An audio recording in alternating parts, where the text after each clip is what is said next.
Bonjour les scorpions, bienvenue sur ma chaîne Valais et Cartes. Merci d'être là. Je suis ravie de vous accueillir pour votre guidance du week-end du 1er et 2 juillet 2023. Donc c'est une lecture toujours générale intuitive. Ne prenez que ce qui fait écho en vous, que ce qui vous parle. Et le reste, surtout, laissez couler. C'est très important.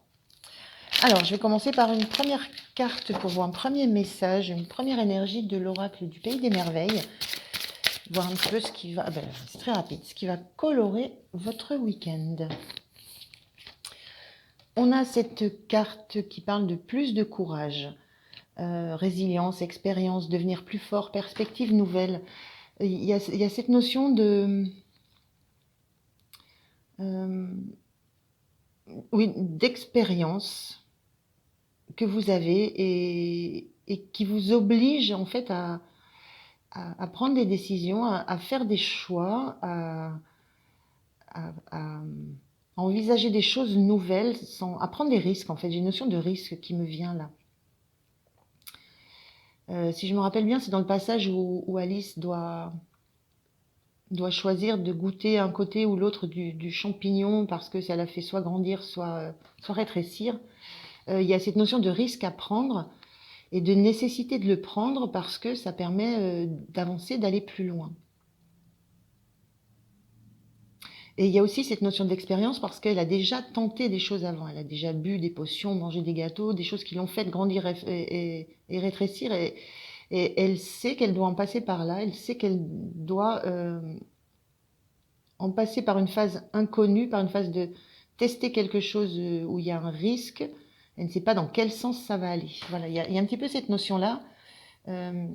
Qui fait qu'au fur et à mesure des expériences qu'elle vit, elle acquiert de plus en plus le courage de tenter, le courage d'oser des choses. Il y a cette notion-là, c'est d'avoir qu'au fur et à mesure d'expériences vécues, vous savez que la prise de risque est nécessaire et de toute façon, ça fait soit grandir, soit rétrécir, dans le cas d'Alice, qui grandit ou qui rétrécit. Mais de toute façon, ça enrichit, ça fait devenir plus fort et ça devient une expérience de plus. Et ça renforce cette notion de courage. Allez, on regarde avec le tarot de quoi ça peut parler tout ça. Je vais prendre 3 cartes.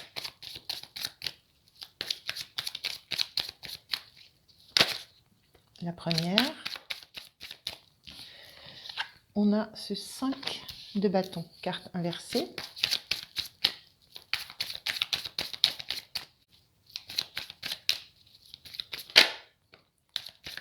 La deuxième, on a ce 9 d'épée inversée. Et la troisième, ce 2 de bâton inversé. Ok, et on a ce 10 de denier inversé lui aussi. Alors, carte inversée, ça joue uniquement sur les énergies, c'est pas autre chose.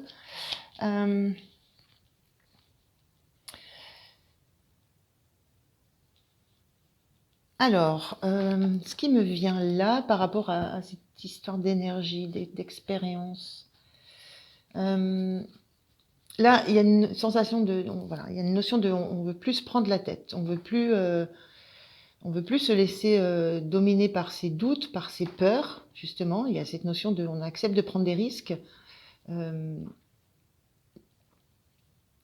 Et c'est cette notion avec ce 5 de bâton où on accepte de prendre des risques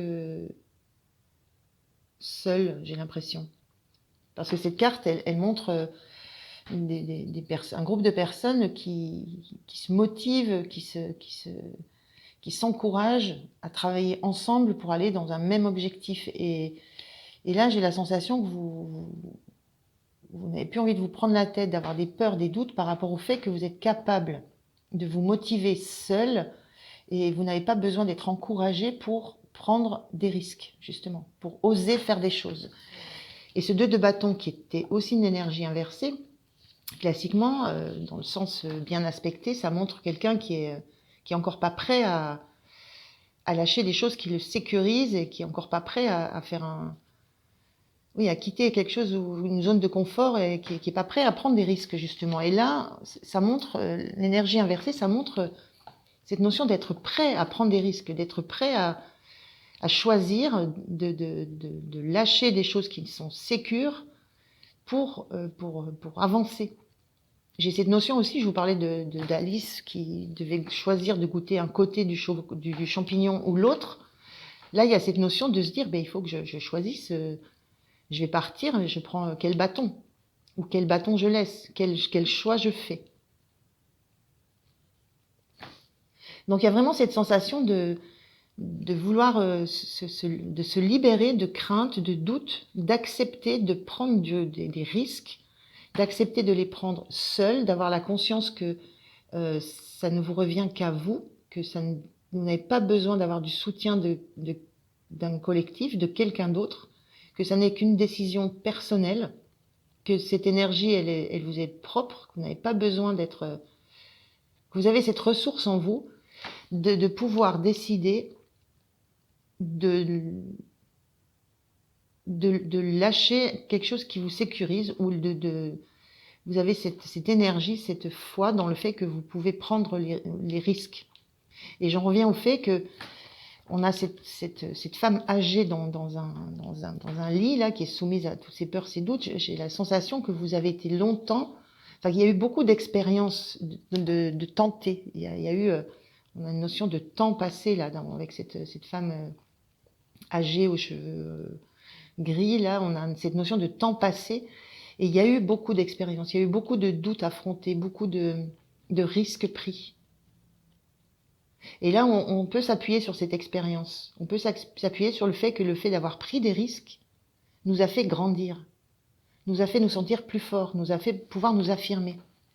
Et on a ce 10 de denier qui est inversé. Il y a cette sensation de ne pas avoir... cette sensation d'avoir cette richesse en soi, d'avoir ces capacités, ces moyens, d'avoir suffisamment d'énergie. Le denier, ça représente l'argent aussi, donc c'est une forme d'énergie. Il y a cette sensation d'avoir suffisamment d'énergie pour soi, mais de ne pas avoir besoin de la partager. On retrouve cette énergie-là. Il n'y a pas besoin de l'énergie des autres pour que vous soyez dans la posture de risquer, de prendre un risque pour avancer vers votre avenir. Et il y a cette notion de vous n'avez pas besoin de partager ça. Il y a cette notion que vous êtes suffisamment nourri, vous, pour l'instant. Et il n'y a pas cette notion de partage d'énergie, d'avoir besoin d'être accompagné ou d'avoir besoin de partager avec les autres. Mais il y a réellement cette notion d'expérience, de risques déjà pris, de conséquences déjà vécues par rapport à des risques pris qui vous fait avoir la foi et l'énergie dans le fait que c'est ce qui vous fait avancer. Grande notion de résilience là, qui apparaît là. On regarde comment vous vous sentez. On a la carte du diable qui est inversée et on a le 10, la roue. Vous sentez que vous n'avez pas la maîtrise de tout. Il y a une notion de... Vous savez qu'il y a des choses du destin qui sont de l'ordre du hasard, d'une certaine roue de la fortune qui tourne. Et on ne sait pas dans quel côté elle va tourner. Ça va souffler le froid, ça va souffler le chaud. Vous ne pouvez que tenir les chevaux là de laine, mais c'est pas vous qui décidez de la vitesse où ça tourne, du sens dans lequel ça va aller. Donc il y a cette notion de vous en remettre au destin. Vous savez que vous en remettez au destin. Vous avez ce choix, vous prenez ce risque, vous prenez cette décision sans avoir une idée de ce que ça va donner, sans avoir une perspective devant vous.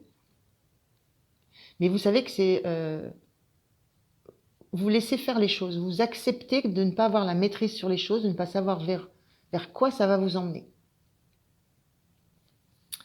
Et ce diable-là, c'est aussi ça, ce diable à l'envers, c'est lâcher la maîtrise, lâcher les attachements à ce que lâcher des attachements qui vous bloquaient, qui vous maintenaient dans un environnement, dans une posture, dans une relation, dans quoi que ce soit. C'est ce diable inversé,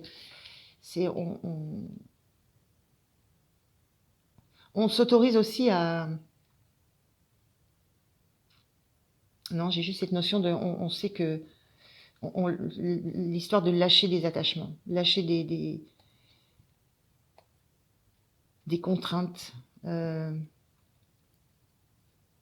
Vous vous sentez en capacité d'assumer justement ce côté, je me laisse aller, je laisse aller, je me laisse aller à mon instinct, à ce qui me passionne, à ce qui m'attire.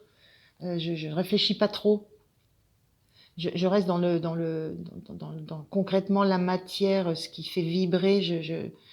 Voilà, il y a cette notion de rester là-dedans, mais dans le bon côté des choses, dans le sens de vivre ce que vous avez à vivre, mais sans savoir ce que ça va donner, ce que ça va être. Est-ce que ça va être plutôt mental? Est-ce que ça va être plutôt dans la passion? Il y a vraiment cette notion de prise de risque, parce que vous savez que c'est ce qui vous a fait progresser tout au long de votre vie. Et vous savez aussi que ça vous a rendu plus fort, puisque vous n'avez plus besoin d'être encouragé, accompagné, motivé par un entourage. C'est en vous maintenant. Alors, qu'est-ce qui est soutenant? Ce qui est soutenant, si on a cette carte de l'arcane 13, c'est la carte de la mort et renaissance, symbolique évidemment, c'est la carte de la transformation. Ce qui vous soutient, c'est que vous n'avez pas peur de la transformation.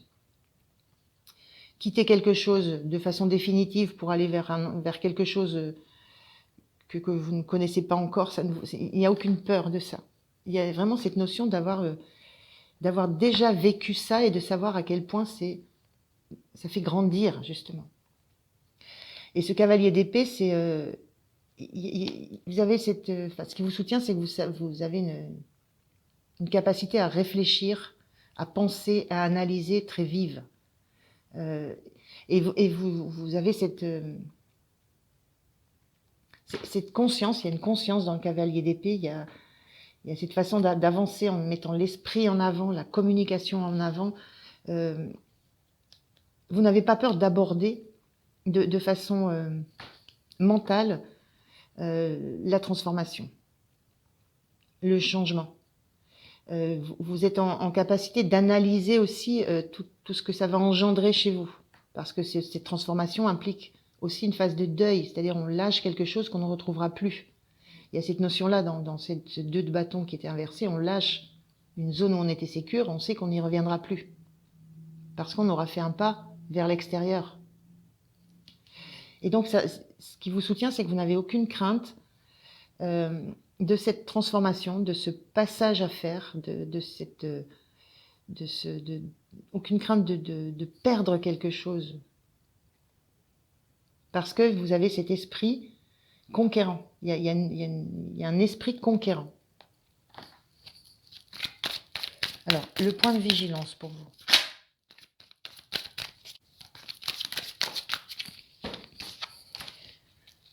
Le point de vigilance, c'est ce 4 de coupe. Et on a la carte des amoureux en dos de deck. Alors, qui parle de choix, mais on est sur une vigilance. Le point de vigilance, c'est de rester dans l'harmonie. De rester réellement dans l'harmonie de ce qui vous anime, du côté yang de votre personnalité, et dans ce qui vous fait réellement plaisir, le côté yin, l'émotionnel, le relationnel, comment ça vous touche. Il y a cette notion de veiller à votre harmonie intérieure, de veiller à ce que vous tentez, ce que vous risquez. Il faut que ça vous laisse, il faut que ça soit en phase avec vous. Il faut que vous restiez en phase, vous, avec vous. Il y a cette notion aussi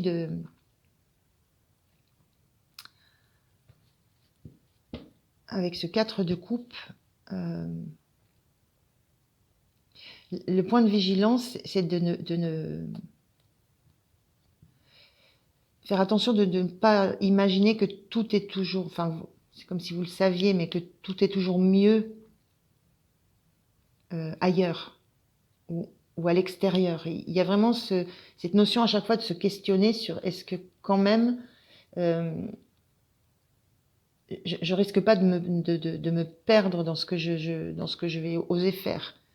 il y a toujours cette notion de revenir à réellement, est-ce que c'est quelque chose qui apporte qui apporte de l'émotion, qui est dans le cœur, qui nous fait vibrer.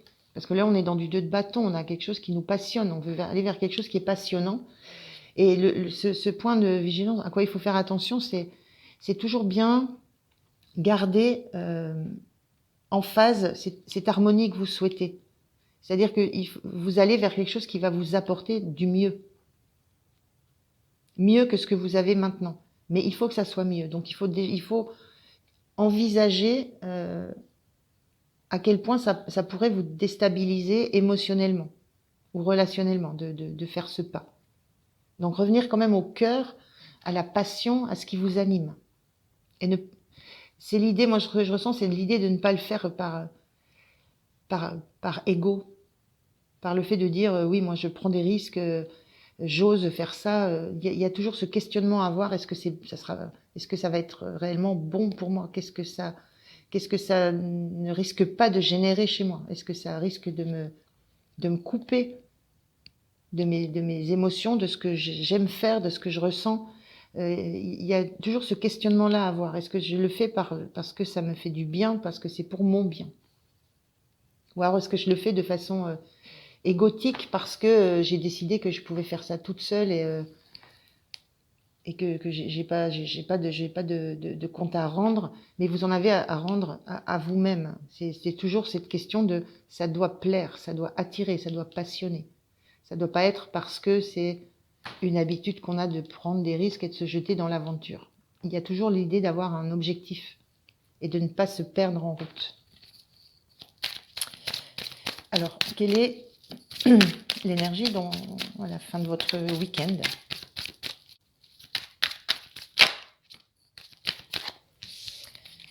On a le fou inversé et on a la lune inversée. Le fou inversé, ça montre qu'on n'est encore pas forcément prêt, là, à faire ce saut dans le vide, à prendre ce risque. C'était vraiment c'est peut-être ce point de vigilance là où vous remettez vraiment vous analysez bien, vous comprenez ce qui vous attire, ce qui ne vous attire pas vers voilà. Il y a encore ce besoin de rester dans cette zone que vous connaissez avant de vous lancer dans l'inconnu, dans quelque chose de nouveau, de complètement dans une perspective nouvelle. Il y a de nouveau cette sensation de devoir encore prendre le temps d'y réfléchir, de devoir prendre encore le temps de regarder, de vous regarder en face et alors cette lune inversée, ça montre qu'il y a encore besoin de se détacher de. Moi, je ressens ça parce que c'est le même personnage qui est attaché par cette main au travers du miroir. On a deux personnages, un jeune, un plus âgé. Il y a cette notion à un moment de devoir encore patienter, encore rester là où on est, parce qu'il y a il y a encore des choses à éclairer sur ce qui réellement nous anime intérieurement, profondément. Il y a des choses desquelles on a besoin peut-être de se détacher et il y a besoin de les comprendre, de les analyser. Je pense à cette carte-là, celle-ci, où on a besoin encore d'analyser réellement ce qu'on a envie d'aller chercher ailleurs et qu'on n'a pas là. Des questionnements sur ce genre de problématique. Il n'y a jamais de. Moi, ce que je ressens, c'est que vous n'avez jamais pris des risques au hasard. Vous avez toujours pris des risques parce que, voilà, il y avait cette passion, il y avait cette attirance plus forte que le reste de bouger, mais parce que vous aviez dans le cœur la certitude que c'était la bonne chose à faire, même si vous ne saviez pas vers où vous alliez. Là, il y a des choses qui se réfléchissent. Il y a des choses encore à regarder en vous et à bien comprendre de ce que vous allez laisser pour aller chercher quoi d'autre. Voilà. Il y a des choses à chercher en vous. Il y a encore voilà, on a cette flamme, cette bougie là. Il y a encore un peu de temps à passer à regarder ce que vous avez besoin ce que vous avez besoin de lâcher, des représentations que vous avez de de ce qui vous attend, de ce que vous laissez. Il y a des choses dans votre intériorité, dans votre intuition que vous avez encore besoin de laisser maturer. Mais ça invite le fou, même s'il est inversé, il y a cette envie. Il y a juste c'est comme s'il y avait un petit temps encore d'analyse et c'est comme s'il y avait besoin de prendre un risque, mais de calculer ce risque et de bien de savoir pourquoi vous le prenez. Voilà, pourquoi vous voulez quitter, pourquoi vous voulez sauter dans le vide vers autre chose de complètement nouveau dont vous ne savez rien. Il y a encore cette notion de chercher pourquoi. Qu'est-ce qui se joue en vous? Qu'est-ce qui a besoin encore d'être mis en lumière? Alors, je vais prendre un petit message de vos anges, parce que vos anges ont à vous dire, les scorpions. Allez, on y va. Ben, celui-ci qui veut venir. On a visualisation. Visualise avec clarté la vie que tu désires. Ressens-la dans ton cœur et dans ton âme, et alors elle deviendra réalité. Il y a vraiment de ça, hein, c'est ce que je venais de vous expliquer dans la lune. Hein. Il faut visualiser, ressentir profondément ce que vous voulez. Et ensuite seulement, voilà, la réalité va se manifester. Vous manifesterez votre réalité. Donc on a un beau message là. Et un message des portes de l'âme, donc un message de votre âme pour vous.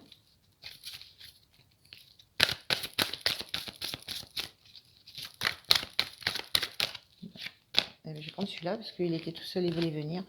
On a la projection. Chaque situation vous renvoie à une facette de vous-même. En changeant, votre réalité change. On est bien dans ces mêmes énergies. Hein. Chaque situation vous renvoie à une facette de vous-même. C'est toutes ces facettes qui sont en vous, qui sont les vôtres. C'est toutes ces expériences de vie que vous avez déjà vécues, ces transformations. Ce fait de lâcher ce que vous aviez pour partir sur autre chose. À chaque fois, vous avez changé votre réalité.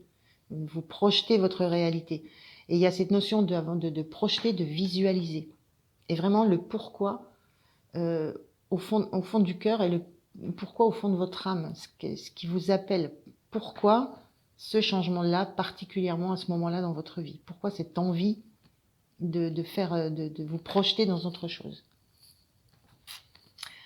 Voilà les scorpions, ben, écoutez, je vous souhaite un très bon week-end. Je vous remercie de m'avoir écouté. Pensez à liker, à vous abonner, ça fait très plaisir. Et moi, je vous dis à très bientôt. Merci, au revoir.